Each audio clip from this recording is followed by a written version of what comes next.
Реконструкцијата на зградата на мултикултурниот центар е во полн ек.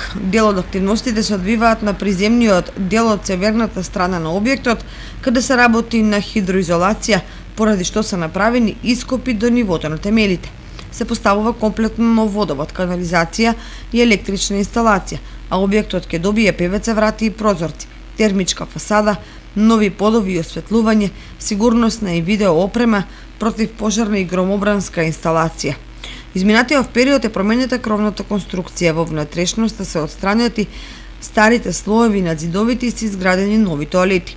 Со реализацијата на овој проект, Кочани ќе добие современи простории на кои културните дејци и публики чекаат со децении. Поранешното старо кино во Кочани, кој во 2002 година беше реконструирано во мултикултурен центар со мала сцена, сега се подготвува да биде простор наменет за младите творци и креативци, но и простор каде ќе се изложат предмети од културно-историско значење, поврзани со значење личности и настани од локалното поднебје.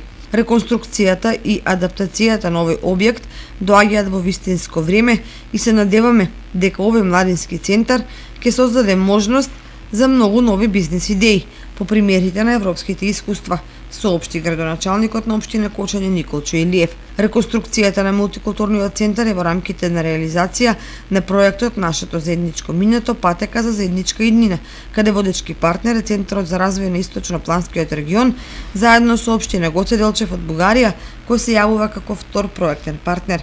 Проектот Нашето заедничко минато, патека за заедничка иднина е финансиран од Европската Унија во рамките на вториот повик на Интерек ИПА програмата за прекугранична соработка помеѓу Бугарија и Македонија.